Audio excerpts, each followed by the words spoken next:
موت آ رہی ہے، آنے والی ہے، اور پھر جو جس حال میں مرے گا کل اللہ کے سامنے اسی حال میں پیشی ہوگی۔ حدیث میں آتا ہے، اللہ کے نبی علیہ السلام کی حدیث میں نے پڑھی، حضور نے فرمایا جو نشے کی حالت میں مرتا ہے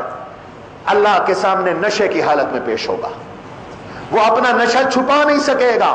اللہ کے سامنے نشے کی حالت میں پیش ہوگا۔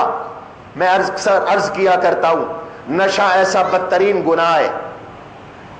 اہل علم نے لکھا ہے نشے کے 70 نقصانات ہیں، ان میں سے کم از کم نقصان یہ ہے نشہ کرنے والے کو، منشیات والے کو، شراب پینے والے کو، الکوہل استعمال کرنے والے کو مرتے وقت کلمہ نصیب نہیں ہوتا، اعاذنا اللہ، اسے مرتے وقت کلمہ نصیب نہیں ہوتا۔ اور حضور علیہ السلام نے فرمایا ہے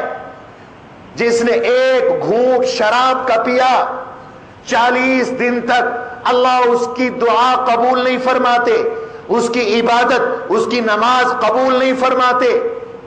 فرمایا جو نشہ پی کر مرا ہے قیامت میں اللہ کے سامنے ایسے پیش ہوگا۔ اور ایک روایت میں صراحت ہے،